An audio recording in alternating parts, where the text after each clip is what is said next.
Si Marjorie Barreto ay isa lamang sa tatlong magkapatid na Barreto na sina Gretchen at Claudine. Siya ay aktibo sa showbiz mula pa noong 90s at nakakuha pa ng karanasan sa politika mula sa pagiging pangalawang kinatawan ng distrito ng lungsod ng Caloocan. Bagaman maaaring hindi siya gaano aktibo para sa kanyang pag-arte, si Marjorie ay isang pangalan pa rin na halos hindi nawala sa pansin. Maaaring hindi siya magkaroon ng pinakamahusay na relasyon sa kanyang pamilya at kapatid na babae, ginagawa pa rin ng pagkatao ang kanyang makakaya upang suportahan ang kanyang mga anak sa lahat ng makakaya niya. Tulad ng hitsura ni Marjorie ay hindi na i-back down anumang oras sa lalong madaling panahon, marami pa ang inaasahan sa nagninangas na pagkatao na ito. Sa maagang pagtatrabaho niya sa show business ay nakapundar siya ng ilan sa mga bagay para sa kanyang future, na ngayon ay kanyang napakikinabangan, at sa talong din ng kanyang anak na si Julia kaya lalong gumanda ang buhay niya ngayon.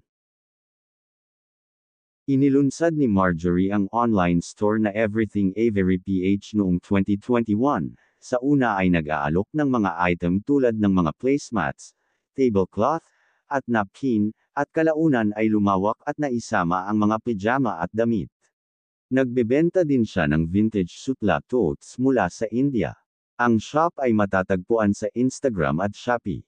Pero ngayon ay mayroon na itong pinakaunang physical store na matatagpuan sa Greenbelt 5, maari na makapili at makita ng kanilang mga customers ang lahat ng kanilang paninda. Mayroon din siyang channel sa YouTube kung saan nagbabahagi siya ng mga tips sa setting ng talahanayan, pagluluto, at decoration sa bahay, kung saan ay lalong nakakadagdag sa kanyang net worth. Noong 2022, si Marjorie ay binuksan ang kanilang Bulacan Villa sa travel platform na Airbnb, upang personal na mag-tour at ipakita ang kanyang River Garden Rest House. Binili ni Marjorie ang villa 20 taon na ang nakakaraan. Ito ay inayos at binigyan ito ng isang bagong kagandahan sa mundo at modernong vibe ng Pilipino. Ang mga bubong, kawayan, at kapit shell windows ay ipinagawa sa bahay. Ang bawat silid ay ipinagmamalaki ang mga mahahalagang antigo, kasangkapan, accessories at mga painting ng pamana na minana ni Marjorie mula sa kanyang ina. Ibinida din niya sa kanyang mga tagahanga ang kanilang napakalaking bahay, kung saan naglagay ito ng mga Christmas decorations. Bukod sa malaking bahay niya, ay ipinakita din niya ang kanyang condominium. Nagbahagi siya ng isang detalyadong paglilibot sa kanyang maliit ngunit napaka-organisado at maayos na kondo. Sa pagpasok, nakikita na ang lugar ng kusina. Mayroon siyang lahat na kakailanganin niya tulad ng mga plato, baso, kagamitan, at ilang mga mabilis na lutong pagkain. Noong 2024, ay kumuha ulit ito ng bagong 2 bedrooms condo unit, kasi maliit daw ang una niyang condo na studio type lang, at least ngayon ay medyo malaki na ito. Marami din itong mga sasakyan, bukod sa kanyang van. Habang ang eksaktong halaga ng net worth ni Marjorie Barreto ay hindi alam ng publiko, kilala siya na mayroon isang matagumpay na karera sa pag-arte, politika, at businesswoman na maaaring isa pang paraan para sa kita at impluwensya. Ang kanyang karera bilang isang aktres at potensyal na pakikilahok sa politika ay nagmumungkahi ng isang malamang na halaga ng net worth na hindi mababa, kahit na ang mga tukoy na numero ay hindi alam sa publiko. Bilang isang matagumpay na aktres, modelo, politician at negosyante, si Marjorie ay nakaipon ng isang makabuluhang halaga ng net worth sa mga nakaraang taon.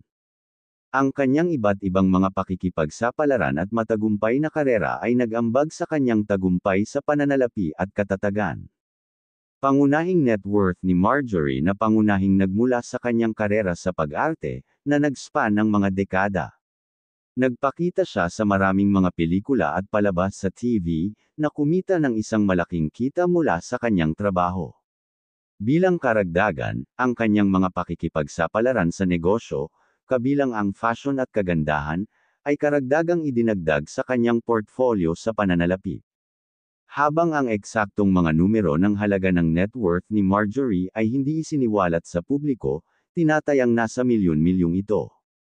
Ang kanyang tagumpay sa industriya ng libangan, kasabay ng kanyang acumen sa negosyo, ay nakaposisyon sa kanya bilang isa sa mga pinakamayaman na personalidad sa Pilipinas. Ang tagumpay sa pananalapi ni Marjorie ay isang testamento sa kanyang pagsisikap, talento, at dedikasyon. Patuloy niyang itinatayo ang kanyang imperyo at pinalawak ang kanyang pag-abot, pinapatibay ang kanyang katayuan bilang isang kilalang figure sa parehong sektor ng libangan at negosyo.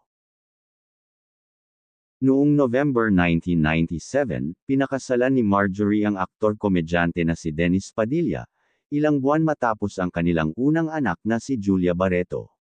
Ang dating relasyon ng mag-asawa ay nagsimulang lumala dahil sa 1 taon at kalahati ng lumalagong pagkakaiba at naghiwalay sila noong 2007.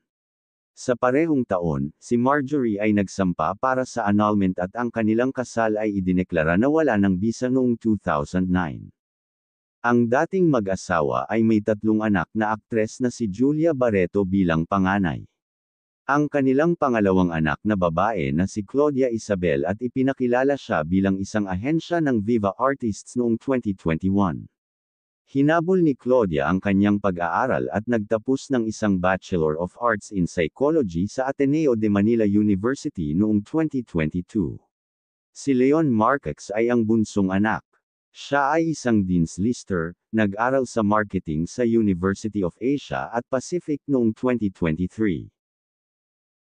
Si Marjorie ay mayroon 5 anak, si Danny Barreto, anak niya kay Kier Legaspi, 3 anak naman kabilang ang aktres na si Julia, sa dating asawa na si Dennis Padilla, at bunso na si Erich, anak sa dating Caloocan Mayor na si Ricam Echeverry. Sa kabila ng isang bahagyang komplikadong puno ng pamilya, ang mga anak ni Marjorie Barreto ay maswerteng nagkaroon ng isang malakas at mapagmahal na ina na palaging nasa tabi nila. Habang patuloy silang lumalaki at humuhubog sa kanilang buhay, siguradong naruroon si Marjorie na sumusuporta sa kanyang mga anak. Bawat araw ay lalong gumagaling at sumisipag si Marjorie para sa kanyang sarili at sa kanyang mga anak. Bilang single parents ay lumalaban si Marjorie sa realidad ng buhay at kung papaano niya maitaguyod na mag-isa ang kanyang ibang anak na umaasa din sa kanya. Ang husay nito sa pagpapalago ng kanyang pera, kung paano i-invest ito, ay ang nagbigay daan sa kanya upang matamasa niya ang buhay na kanyang nararanasan ngayon. Alam din natin na nandyan din ang panganay na anak na si Julia Barreto na hindi din pinapabayaan ang kanyang ina.